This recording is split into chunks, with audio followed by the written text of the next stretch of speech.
우리 같이 한 목소리로 합독합니다. 시작. 하나님이 또 아브라함에게 이르시되 그런즉 너는 내 언약을 지키고 내 후손도 대대로 지키라. 너희 중 남자는 다 할례를 받으라. 이것이 나와 너희와 너희 후손 사이에 지킬 내 언약이니라. 아멘. 간사님, 요 리모컨 좀 잠깐 주실래요? 예.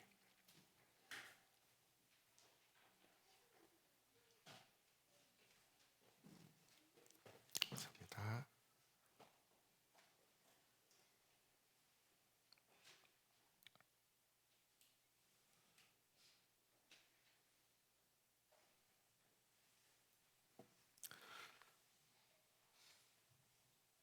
강대 불 좀 꺼주세요.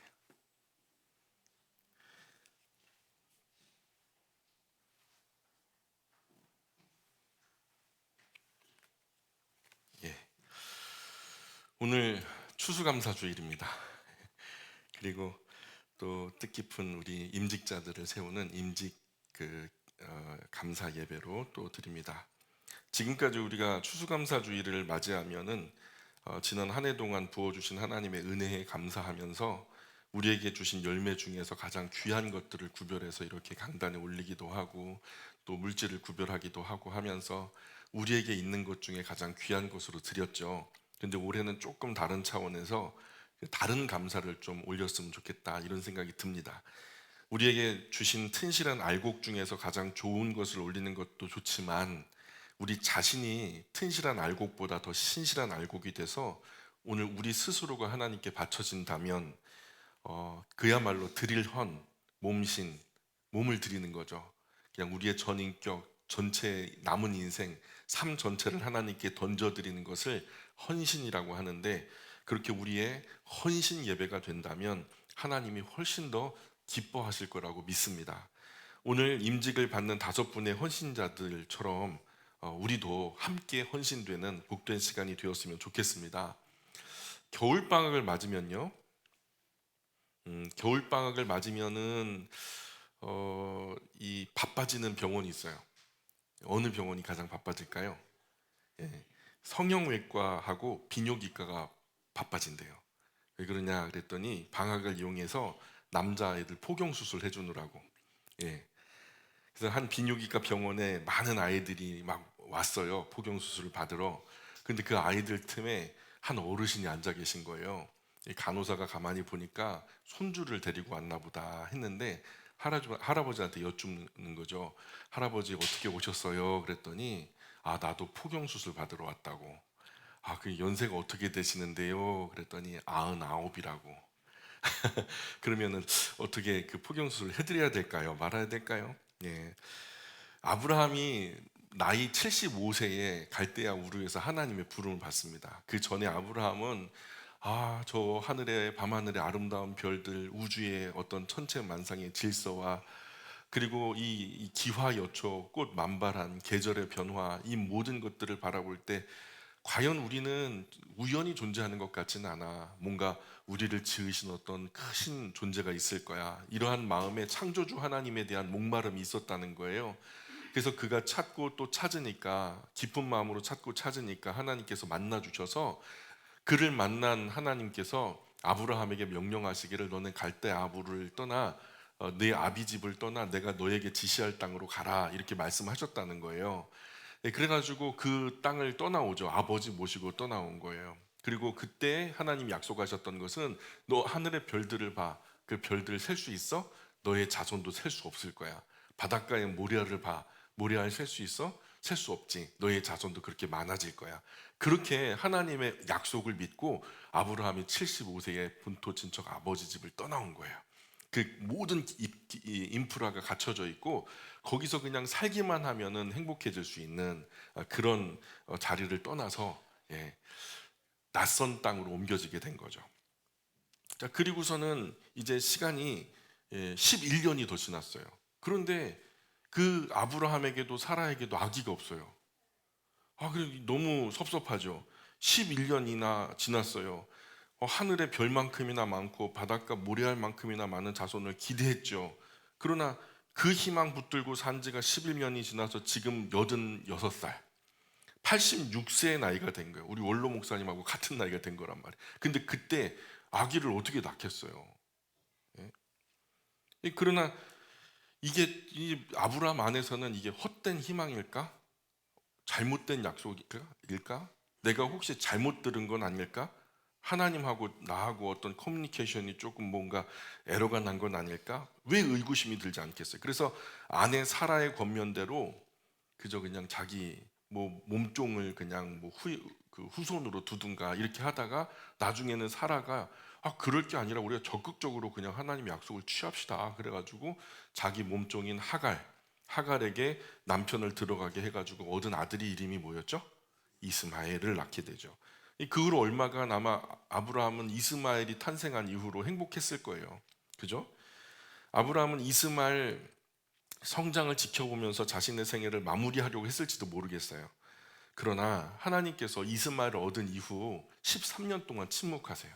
매일 아침 해가 뜨고 저녁에 해가 지는 것처럼 아브라함은 하나님과 대화하고 하나님을 면대면하는 것이 참 행복했었는데 13년의 시간이 지나도록 하나님이 한마디 말씀을 안 하시는 거예요.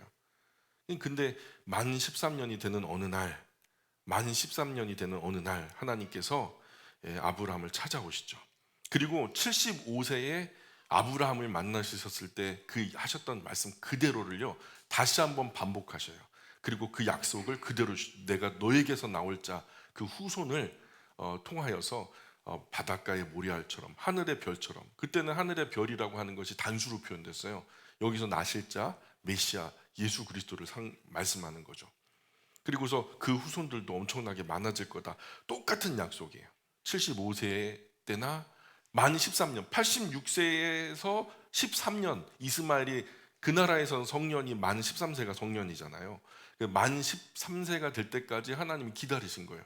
사람이 인위적으로 하나님의 약속을 어그러치고 인위적으로 자기적으로 자기가 그 언약을 취하려고 할 때 이런 부작용이 나요. 하나님의 계획과 뜻이 딜레이가 된단 말이죠. 어쨌든 그 만 13세가 돼서 이스마엘을 독립시킬 수 있는 그런 나이가 되었을 때 다시 한번 하나님이 99세의 나이에 아브라함에게 나타나셔서 똑같은 언약을 주시면서 하나 더 덧붙인 게 있어요. 그게 뭐냐? 행하여 완전하라. 따라해 보실까요? 행하여 완전하라.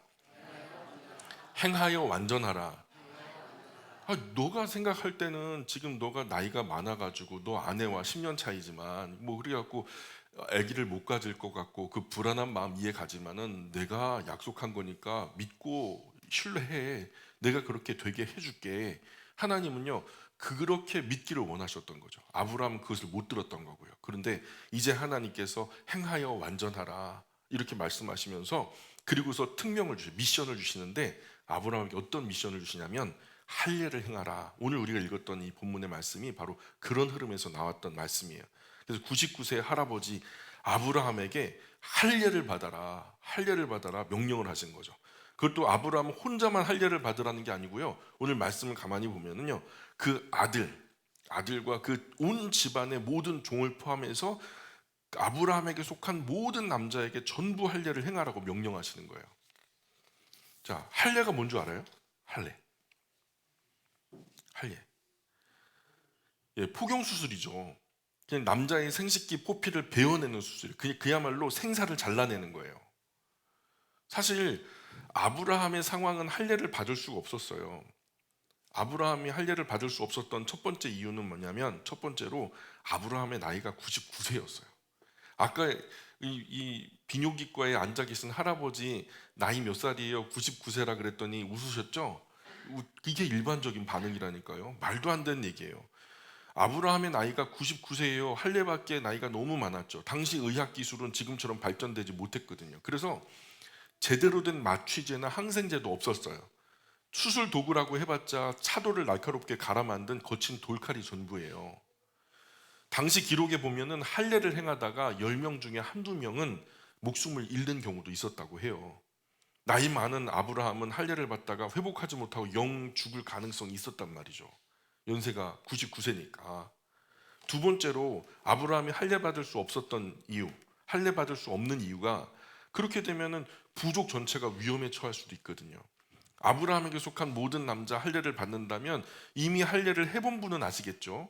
얼마나 아픈지. 그게 그냥 수술할 때는 마취 때문에 별로 안 아픈데 끝난 다음에 문제가 생겨요. 적어도 3일, 5일. 3일, 5일은 꼼짝달싹 할 수가 없죠. 이때 주변 다른 부족이 이 사실을 알고서 공격해 온다면 속수무책이죠. 아브라함만 아니라 전 부족 전체가 같이 수술을 했으니까. 실제로 창세기 34장에 보면 히위 족속 하몰의 아들 추장 세겜이요, 그 야곱의 딸 중에서 디나 있잖아요. 디나가 너무 예쁘니까요, 그냥 강제로 성폭행하는 사건이 벌어져요. 그래서 이때 야곱의 아들 중에 디나의 친오빠인 시므온과 레이가 이 복수를 위해 계략을 꾸미는 거죠. 세겜의 남자들이 다 할례를 받으면 그들과 한번 화친하면서 우리가 교류하겠다, 뭐 같이 사돈 관계가 되면 얼마나 좋아요. 근데 그도 그럴 것이 서로 풍족하게 될 이유가, 그들은 농업을 주로 했고 또 야곱의 아들들은 목축업을 주로 했어요. 그러니까 소와 양을 많이 키워가지고 이들에게 거기서 나오는 것들로 공급하고, 농사를 짓는 그 소산물로 이 사람들과 같이 무역을 하면, 거래를 하면 서로 윈윈하고 뭐 마다할 이유가 없죠. 서로 세력도 커지고 풍족해질 테니까. 그래서 히위 족속 세겜 속한 모든 남자가 그 말을 갖다 철떡같이 믿고서 다 할례를 시행하죠. 그 후에 어떤 일이 벌어졌죠? 우리가 잘 알죠? 예, 고통이 가장 심한 3일째 되는 날, 그들이 아직 할례의 통증으로 정신 못 차리고 있을 때 시므온과 레이가 막 칼을 들고 들어가서 기습 공격을 하죠. 그래서 세겜에 속한 모든 남자 잔혹하고 처참하게 다 도륙을 해버려요. 할례받아 쩔쩔매고 있는 히위족 속 모든 남자를 하나도 남기지 않고 쫓아가서 다 죽여버렸단 말이에요. 이런 것처럼 만약에 아브라함과 그에 속한 모든 남자가 한꺼번에 할례를 행하게 되면 이 정보를 아는 주변 족속이 다 기회를 잡아서 부족 전체를 기습 공격하게 되면 몰살당할 수도 있는 거예요, 한순간에. 그럴 위험성이 있어요, 없어요? 충분히 있죠. 때문에 할례를 해도 집단 할례는 안 되는 거예요. 순번을 정해놓고서 따로따로 이렇게 돌아가면서 해야지. 요즘에는 다르니까요. 요즘에는 뭐 여러 집 아들 함께 몰려가서 포경수술 같이 하면요, 공동 구매 성격으로 할인도 해준대요. 요즘하고는 다 달라요. 예. 같이 수술하면 차도 한 대로 가면 되니까 오히려 요즘엔 좋죠. 그러나 아브라함 때의 집단 할례를 그야말로 큰 위험 부담을 안고서 하는 것들이었다라는 거죠. 세 번째로 아브라함이 할례를 받을 수 없었던 이유는 아브라함의 지도력에 현저한 문제가 생길 수 있어요. 아브라함에 속한 모든 남자가 목숨 걸고 그 말을 따른다는 보장이 없었고요. 첫 번째는 더군다나 갓 태어난 아기로부터 임종을 앞둔, 어쩌면 아브라함보다 더 연세가 많은 분이 있을 수도 있거든요. 그러니까 그런 할아버지께까지 할례를 행하는데 자칫해가지고 문제가 생겨봐요. 아기 엄마들이나 할아버지 가족들이 가만히 있겠어요? 자칫하면 식솔들의 원망, 불평, 더 크게는 소동이 일어날 수 있고요. 이 아브라함의 어떤 지도력 자체를 무시해버릴 수도 있거든요. 때문에 단체 할례를 받아서는 안 됐던 거죠. 어때요? 아브라함의 입장이 좀 곤란하죠. 하나님 명령 따라서 할 수도 없고 또 안 할 수도 없고, 그죠? 할례를 행하자니 감당해야 할 위험과 죽음의 두려움이 너무 가깝고, 그렇다고 할례를 안 받자니 하나님 말씀 거역하는 꼴이 되니까 그것도 안 될 것 같고, 아브라함의 고민이 이루 말할 수 없었던 것. 아마 잠 못 잤을 거예요. 밥도 제대로 못 먹었을 거예요. 아브라함은 아무리 생각을 거듭해봐도 하나님께서 왜 이런 명령을 자기에게 내리시는지 도저히 이해하기가 어려웠어요. 이런 해결될 수 없는 고민 끝에 어쩌면 하나님을 원망했는지도 모르겠어요. 짧은 머리로 생각하는데 아무리 해도 방법이 안 나오니까. 그러나 아브라함은요, 이 혼란스러운 상황을 탓하면서 주저앉지 않고요, 그저 뭐 죽기밖에 더 하겠냐 주저앉아 있지 않고 분연히 일어나서 하나님의 명령을 수행합니다. 일어났어요. 자, 아브라함은 극복하고 일어났어요. 그 첫 번째 이유는요, 아브라함을 다시 일으킨 이유는요, 하나님을 향한 무조건적 신뢰와 인격적인 믿음이었어요. 만약에 자신과 온 부족의 할례를 행하다가 돌이킬 수 없는 불행을 당하게 되더라도 아브라함은 하나님을 향한 신뢰, 하나님은 자신에게 나쁘고 어려운 상황을 만들지 않을 것이고 혹여나 그런 상황이 되었다고 할지라도 반드시 이겨내게 해주실 것을 믿었던 거죠. 그래서 아브라함은 할례를 행하기로 결정하고 일어나죠. 그래서 아브라함이 무엇을 합니까? 예, 첫 번째로 아브라함은 하나님 말씀을 온 부족 사람에게 그대로 전달해요. 하나님이 이런 것들을 우리에게 요구하신다. 그러니 우리는 여기에 철저하게 순종해야 된다. 그리고 온 부족 사람이 자신과 같이 하나님을 향한 신뢰와 믿음으로 할례에 동참할 것을 설득하기 시작하죠. 두 번째로, 그리고 아브라함은 하나님을 향한 그 신뢰와 믿음으로 그 자신과 자신의 아들이 가장 먼저 솔선해서 할례를 먼저 행해요. 뭐 다른 사람 다 한 다음에 맨 나중에 할게, 마지막에 할게, 이게 요즘 지도자들인데 이 아브라함 그러지 않았어요. 내가 먼저 할게. 나와 내 아들이 먼저 할게. 그리고 세 번째로, 이후 갓난 아기로부터 임종 앞둔 노인까지 한 사람 빠짐없이 그에게 속한 모든 남자에게 하나님을 향한 같은 신뢰와 믿음으로 할례를 시행했다는 거예요. 행하여 완전하게 한 거죠. 이렇게 큰 위험과 죽음에 이를 수 있는 공포를 각오하고 아브라함이 할례를 받을 수 있었던 것은 아브라함의 용기나 뭐 배짱임 이런 것들이 아니에요. 하나님의 도우심이죠. 하나님의 도우심이에요. 첫 번째로, 무엇보다도 하나님께서 아브라함에게 그런 믿음을 주셨기 때문에 그래요. 이것은 사람의 담력이나 용기만으로는 행할 수 없는 일이에요. 사람의 생각으로 보자면 너무 위험하고 무모한 일이니까 이거는 당연히 생각대로 하자면 안 하는 게 맞거든요. 두 번째로, 결국 하나님은 아브라함과 그에 속한 모든 남자가 하나님을 신뢰함으로 할례를 받을 때 그들이 걱정하고 염려했던 그 어떤 문제도 일어나지 않게 해주셨어요. 할례 때문에 단 한 명도 죽지 않았어요. 건강하게 지켜주셨어요. 힘들고 어려워하는 중에 다른 부족이 침략하거나 공격하지 못하도록 지켜주셨어요. 세 번째로, 대단히 위험이 따르는 명령이었거든요. 그러나 그 모든 식솔이 믿음으로 하나가 되게 하셔서 전보다 이 어려움을 계기로 더 강력하게 결속이 이루어지고, 오히려 더 큰 복이 되는 은혜를 주셨단 말이에요. 위험 부담, 하나님의 말씀 듣고 위험 부담을 감수하니 하나님께서 더 크게 하시더라는 거죠. 이렇게 믿음으로 할례를 받은 아브라함에게 하나님이 이제 큰 복을 부어주기 시작하시죠.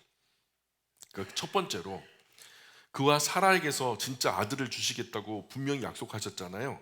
자, 그런데 창세기 18장 10절에 보니까 그가 이르시되 내년 이맘때 내가 반드시 네게로 돌아오리니 네 아내 사라에게 아들이 있으리라. 근데 있었어요, 없었어요? 1년 후에 정확하게 사라의 품에 이삭이가 안겨 있었어요.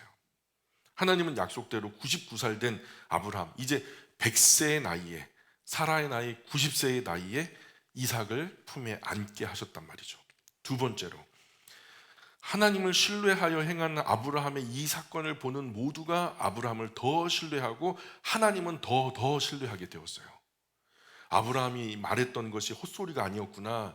아브라함에게 그 약속을 허락하신 하나님 또한 헛된 하나님이 아니구나. 그래서 그의 지도력과 리더십이 강력해질 뿐만 아니라 하나님의 영광은 더 높아지셨단 말이에요. 세 번째로, 당시에 주변의 부족 중에서 가장 강력한 부족이 되는 복을 주셨죠.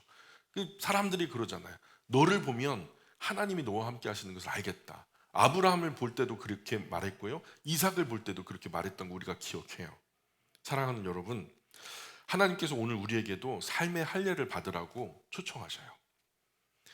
우리는 이런 이유를 대면서, 이런저런 이유를 대면서 삶의 할례를 외면하고 무서워하고 두려워해요. 하나님, 이런 것 때문에 안 돼요. 지금 내가 사실 우리가 할례라는 것이요, 뭐 지금 신약 시대로 왔을 때는 세례로 전환이 됩니다. 세례. 그래서 구약의 할례와 같은 의미가 신약에서는 세례가 되고요. 세례는 곧 하나님께서 맡기신 거룩한 책임을 자원하는 마음으로 수락하겠습니다.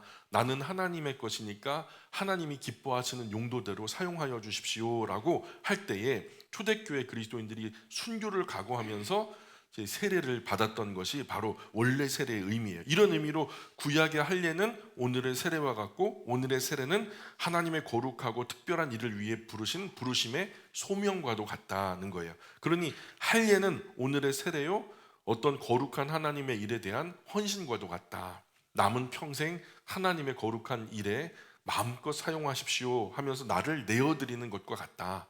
그것을 우리는 뭐라 그런다? 헌신이라고 하는 거예요. 우리는 오늘도 나는 할례를 행할 수 없습니다 뿌리치며 살아가요. 갖가지 이유로. 직장, 가정, 학교, 생활, 삶의 갖가지 이유로 저는요, 임직도 어려워요. 헌신도 어렵습니다. 그냥 일주일에 한 번씩 이렇게 예배 간신히 지키는 것만으로 만족해 주세요. 저는 그냥 이렇게 섬기겠습니다. 그리고 이런 할례를 말할 때마다 귀를 막고 듣기 싫어해요. 그거는 다른 사람, 특별한 어떤 교회 안에 한 10%, 한 3%, 1% 되는 특별한 분들의 헌신이고요. 저는 그냥 평범하게 그렇게 살게요. 행하여 완전하라. 그래서 할례를 행하지 않은 채 신앙생활하는 것이 늘 부담스럽고 번거롭죠.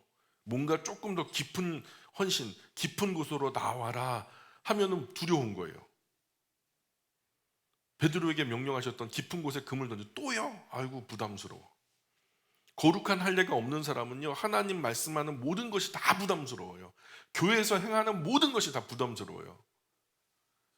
모든 것을 할례와 연관지어 생각하고 부담과 불평이 계속되는 불완전한 신앙생활이 계속돼요. 그 어느 것도 만족하지 않아요. 나중에는 할례 없는 신앙생활에 적응하려고까지 한다니까요. 원래 그렇게 살아왔던 것처럼. 입만 열면 헌신, 충성 이런 할례의 요소들 때문에 힘들다, 지친다, 신앙생활하기가 이렇게 번거롭냐, 좀 편한 교회로 가야 되겠다, 뭐 이런 말들까지 나와요. 나중에는 신앙을 포기해야 되겠다까지 말한다니까요.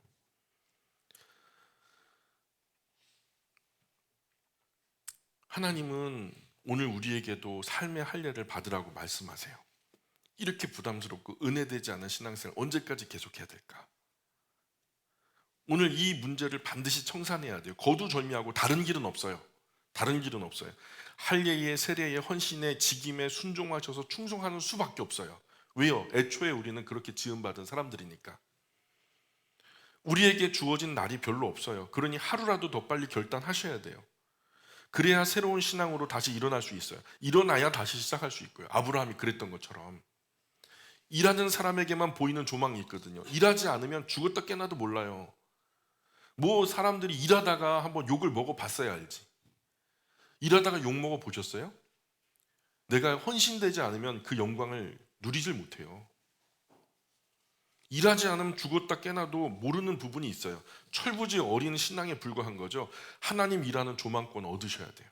하나님 일하다가 욕도 먹어보고 불이익도 당해보고 또 손해도 보고. 사랑하는 여러분, 할례 없는 아브라함 없어요. 맞습니까? 할례 없는 아브라함 없어요. 헌신 없는 그리스도인도 없는 거예요. 따라해 볼까요? 할례 없는 아브라함 없다. 헌신 없는 그리스도인 없다. 그래서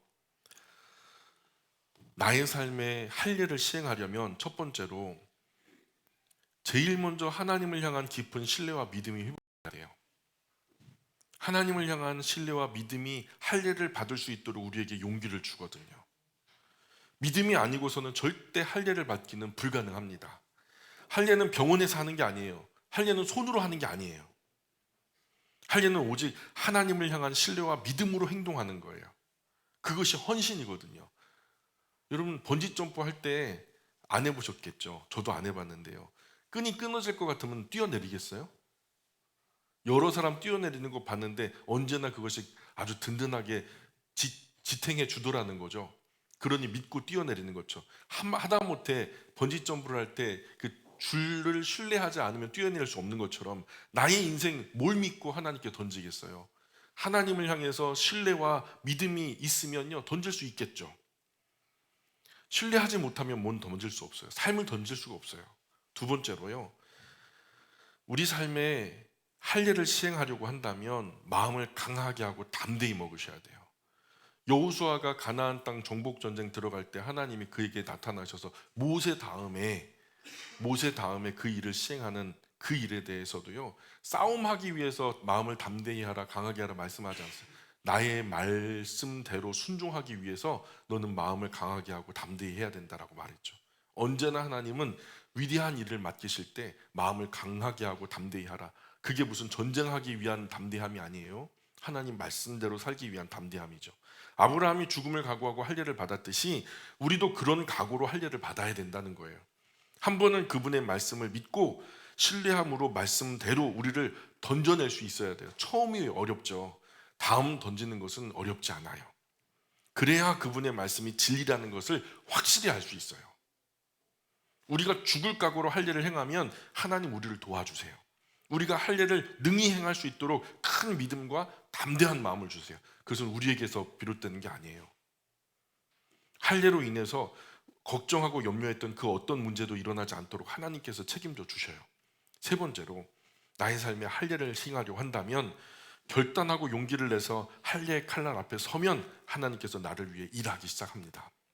내가 알지 못하던 크고 놀라운 인생의 새로운 장을 열게 하셔요. 할 일가 나의 인생 바꾸는 놀라운 에너지요, 생명력이요, 복이 되게 하시죠. 사랑하는 여러분, 우리도 아브라함처럼 우리 삶에 할 일을 행해서 큰 복의 주인공이 되시길 바라요. 그럼 오늘 우리가 받아야 할 할례는 뭘까? 할례는 뭘까? 아브라함이 목숨을 걸어야 할 만큼 힘든 것이 할례였거든요. 오늘 우리에게도 아브라함의 할례만큼이나 힘든 것이 바로 헌신입니다. 헌신. 오늘 임직을 받는 분들, 몇몇 특별한 사람 외에 세상 대부분의 그리스도인들은 군중 속에서 큰 부담 없이 마음 편하게 신앙생활을 하고 싶어 해요. 군중을 벗어나기에는 위험 부담이 너무 크다고 생각해요. 앞장서면 누군가에게 두드려 맞는다고 생각해요. 군중에 포함조차 되지 않는다면 천국 갈 명단에서 빠질 것 같기 때문에 거기서는 감히 빠질 생각을 못해요. 군중 가운데 숨어 있기를 바라죠. 그래서 거룩한 군중을 벗어나는 그런 일은 못해요. 사울처럼. 베냐민파 미말의 난국 같은 사울을 첫 번째 초대 이스라엘 왕으로 부를 때 나 같은 거 부담스럽죠. 그러나 군중 가운데 있으면서 아무것도 안 하거든요. 그러면 하나님은 지금 이런 소심한 우리에게 헌신을 요구하는 거예요. 용기를 내보라는 거예요. 헌신하면 하나님이 주목하시죠. 헌신하는 사람은요, 앞장서 나오거든요. 좀 이따 5분 이제 앞으로 나오면요, 뒤에서 사람들이 다 쳐다봐요. 창피하죠. 주목한다니까, 주목받는 자리라니까요. 하나님도 주목해 보시고 사람도 주목하는 그 자리에 우리는 서게 돼요. 되게 부담스럽죠. 주변인으로 조용히 신앙생활 하고 싶은데 갑자기 졸지에 주인공처럼 관심이 집중되니까 참 부담스럽죠. 그러나 우리는 꼭 이 과정을 거쳐야 돼요. 그래야 성숙해요. 그래야 장성한 신앙의 사람이 돼요. 아브라함처럼 위대한 하나님의 일꾼이 되고요. 그러면 헌신은 어떻게 해야 될까? 헌신은요, 하나님 말씀처럼 온전하게 해야 돼요. 완전하게. 삶의 일부는 가정의 일부는 직장의 일부는 학교의 일부는 교회에 헌신하는 것이 아니고 4분의 1씩 나누어서 이렇게 열정을 분배해야 되겠다. 아니에요. 그건 헌신이 아니에요. 헌신은 완전히 드리는 거예요. 삶의 전부가 다 하나님 앞에 헌신돼야 되는 거예요. 그래서 그 열정이 다시 하나님의 원칙대로 재분배되는 거예요. 완전히 100%를 하나님께 드리고 하나님께서 재조정하시도록 나를 내어드리는 거예요. 가정에서도 직장에서도 학교에서도 교회에서도 우리는 헌신자가 돼야 되는 거죠. 그러니 이렇게 결단하면 비록 처음은 서툴지만 머지않아 그분의 말씀과 그 능력 안에서 우리는 능숙한 일꾼이 될 수 있어요. 일꾼이 돼야 품이 들어가는 거예요. 일꾼이 돼야 상급이 주어지는 거예요. 누구나 다 할 수 있는 것에 꾼이라는 이름 안 붙이거든요. 아무나 할 수 없는데 해내는 사람에게 붙여지는 이름이 꾼이에요. 장인이라는 뜻이죠. 그래서 꾼에게는요, 그에 따르는 몫이 들어가요. 상급이 들어가요. 영광이 들어가요. 열매가 지분에 따라 들어가게 된단 말이에요. 하나님의 일꾼, 이 직함은 아무나 얻을 수 있는 명함이 아니거든요. 하나님 앞에서 온전하게 하려고 할 때 하나님께서 능력 주시고 힘 주셔서 얻을 수 있는 영광스러운 이름, 하나님 나라의 상급을 쌓는 위대한 이름. 하나님은 헌신된 사람에게 우선 이 땅 위에 작은 것들을 맡겨보시죠. 100년 미만 쓸 것들로 한번 조촐하게 한번 해봐 하면서 물질이나 시간이나 열정이나 여러 가지 것들을 우리에게 다 주어보세요. 그리고서 이것을 통해서 영원한 하나님의 나라, 온 우주 확장되어지는 그 하나님의 나라 임하게 될 때 너에게 무엇을 맡길까 내가 고민해 볼게. 테스트 하시는 거죠. 이제 곧 우리 앞에 나타날 영원한 우주를 무대로 가장 큰 일을 맡기실 거예요. 그것을 준비하는 지혜로운 일꾼, 현명한 헌신자가 오늘 우리가 되기를 바랍니다. 그래서 두 번째로 우리의 헌신은요, 우선 등록한 교회로부터 시작해야 돼요. 이 교회로부터 시작해야 돼요. 다른 엉뚱한 곳에서 목매지 마시고, 내가 하나님 일에 헌신되었다고 헌신을 내 나름대로 내 임의대로 아무 곳에서나 하는 것은 합당하지 않아요. 하나님은 우리가 세워진 그 교회로부터 헌신하기를 그렇게 헌신이 시작되기를 원하세요. 그래서 이 교회에서 우리를 헌신자로 세워주신 거죠. 전도도 선교도 구제도 봉사도 하나님 말씀 위에 하나님의 사람을 세우는 이 일도 이 교회를 중심으로 시작돼야 돼요. 내가 나름의 이유를 대면서 내 마음대로 내 임의대로 할 것은 아니에요. 내가 가만히 보니까 여기에 이런 일들이 필요해, 저기에 저런 일들이 필요해, 교회와 상관없이 내 나름의 일들을 하는 거, 그거 합당하지 않아요. 먼저는 이 교회를 중심으로. 그러면 근본 없는 헌신, 향방 없는 무모한 헌신이 되어버려요. 원칙도 없고 규칙도 없고 질서도 없고. 나는 헌신했다고 아무 회사에서는 월급이 나옵니까? 나 일했어요. 일했단 말이에요. 그러니 나 월급 주세요. 아무 회사에나 가가지고 내가 일한 것에 대한 월급을 받냐고요. 속한 그 회사에서 받죠. 맞습니까? 그러니까 엉뚱한데 헌신하면 안 돼요. 지혜롭게 일하셔야 돼요. 세 번째로 우리의 헌신은요, 온 가족이 함께 해야 됩니다. 어린 자녀로부터 자신에 이르기까지 함께 헌신할 수 있도록 거듭 교육해야 돼요. 마음을 나눠 가져야 돼요. 이를 위해 함께 기도하고 함께 헌신하며 위대한 헌신을 준비해 나가는 거죠. 많은 경우에 한국교회 헌신자들을 가만히 보면 자녀는 소외돼요. 엄마 아빠는 막 장로님이요, 권사님이요, 안수집사님이요, 막 그래서 그냥 막 그 신급이 막 20년, 30년 동안 교회를 다녔는데 그 자녀들은 교회 안 나와. 그래서 헌신한 분들은 신앙이 100걸음 앞에 가 있는데 그 자녀들은 가만히 보면 구원의 복음도 구원의 확신도 없는 경우가 허다해요. 이제 어머니가 아버지가 나 터치하지 않는 때 되면 이제 교회는 적당히 그냥 거리 두고 살아야지. 그래서는 안 되는 거죠. 그리고 헌신은요, 오늘부터 시작하셔야 돼요. 어떤 분은 오늘 먹을 것을 내일로 미루지 마라, 뭐 그런 얘기도 하더라고요. 오늘 먹을 치킨을 내일로 미루지 마라. 근데요, 오늘 내가 해야 할 헌신은 내일로 미루지 말아야 돼요. 기회가 느리는 게 아니거든요. 그 복된 기회가, 그 상급의 기회가 아무에게나 주어지는 게 아니거든요. 우리 날이 그리 길지 못해요. 또 할 수 있는 기회도 느리는 것도 아니고요. 우리 중 그 누구도 나중을 기약할 수 없잖아요. 조금 심한 말씀 드릴까요? 헌신하지 않는 것은 살면서 하나님 것 도둑질하는 거예요. 남자는 도둑놈이 되는 거예요. 여자는 뭐가 될까요? 자, 보세요. 시간도 열정도 물질도 살면서 주어지는 모든 에너지, 모든 자원 다 하나님 겁니다. 아멘입니까? 내 삶에 주어진 모든 것이 다 하나님 겁니다. 맞습니까? 원래 우리 인생에 주어진 모든 것, 이 지구 위의 모든 것 다 하나님 거예요. 다 하나님을 사랑하며 그분의 영광을 위해 사용할 목적으로 사람에게 주신 거예요. 그런데 그런 귀한 인생의 자원들로 나는 내 영광, 내 편익만을 위해 살아간다면 그 도둑질 아니고 뭐가 되겠어요? 이것이 오늘 내가 복을 얻지 못하는 원인이에요. 세상에서 복 받을 일도 안 하고 어떤 영험한 곳에 가면 복이 된다, 어떤 영험한 사람을 만나면 복이 된다, 또 빌고 빌면 또 복이 된다, 이걸 뭐라 그래요? 복 받을 짓도 안 하고 복 받으려고 하면은 그 기복주의라 그래요. 기복주의. 그건 도둑놈 신보예요. 복 받을 짓도 안 하고 복 받으려고 하니까 이 무속신앙이죠. 이게 그 무속신앙이에요. 우상과도 같은 거예요. 그러나 성경의 원리대로라면 하나님은요, 복 받을 일 하지 않으면 복을 안 주세요. 구원은요, 은혜로 값없이 주는 게 맞아요. 그러나 복은 다른 얘기예요. 복은 반드시 이유가 있어야 돼요. 아브라함이 왜 복을 받았어요? 자기 생명보다 더 귀한 아들을 하나님께 가감 없이 던져버려요. 자신의 삶도 던져버려요. 그 귀한 고향 땅도 떠나왔고요. 백세에 나는 아들 독자 이삭도 모리아산 번제단 위에다 각을 떠서 바치려고 해요. 하나님이 그런 것들을 크게 보시는 거죠. 복받을 이유가 있는 거예요. 사실 지금까지 나의 인생에 복을 가로막았던 가장 큰 장애물은 곧 헌신되지 못했던 나의 삶이다. 이런 나 중심으로 살아왔던 잘못된 인생의 주소를 오늘 하나님 중심으로 반드시 제대로 바로잡아야 돼요. 그 제대로 바로잡는 것이 바로 뭐냐? 헌신이라는 거예요. 먼저 드리자고요. 우리 자신을. 하나님을 신뢰하여 믿음으로 헌신하면 하나님 절대 그냥 바라만 보지 않으시죠. 아브라함에게 하셨던 것처럼. 아브라함이 어떤 복을 얻죠?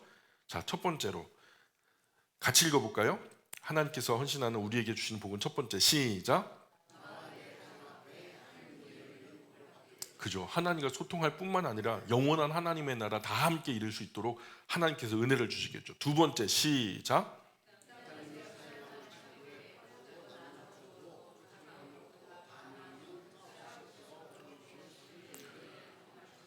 그쵸? 그도 그럴 것이 아브라함 때도 이삭 때에도 그가 모자라서 부족해서 어려웠다 그런 일 들어보셨어요? 그런 말이 없었어요. 세 번째로 시작.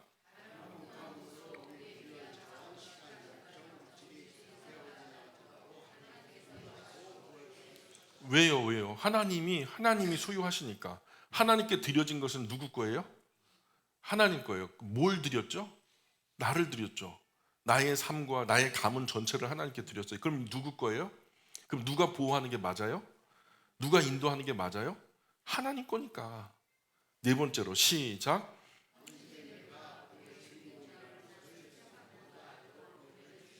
그쵸. 아브라함도 그랬고 이삭도 그랬고 주변에 선 사람들이 다 알았어요. 너와 함께 하나님이 함께 하시는 것을 내가 안다. 그러는 거예요. 바라보는 모든 사람들이 알게 될 거예요. 옥토에 뿌려진 한 알의 튼실한 미랄이 30배, 60배, 100배, 1000배, 만배가 돼서 주인의 마음에 기쁨을 드리듯이 우리 모두가 하나님을 신뢰하는 믿음으로 우리 남은 삶의 충성스러운 헌신으로 하나님 나라 속한 풍성한 열매로 하나님께 한아름 좀 열매를 안겨드릴 수 있었으면 좋겠어요. 제가 오래전에 우리 권사님들을 이렇게 임직을 할 때 권사님들께 권면을 드렸었는데 기억나세요? 예, 기억이 나실라나 모르겠어요. 연탄 이야기 했는데. 예. 그래서 우리 오늘 임직자들에게도 제가 먼저 이렇게 축사 겸 마지막 말씀을 좀 재현하려고 해요. 그 이철환 씨가 너에게 묻는다 뭐 이런 이제 글을 썼는데요. 거기서 이제 부제가 뭐냐면 연탄재 함부로 차지 마라. 너는 누구에게 한 번이라도 뜨거운 사람이었느냐라고 하면서 이제 그 글을 제가 감동 깊게 읽었어요. 그 글을 읽으면서 우리 권사님들에게 드릴 귀한 말을 한번 만들었었거든요.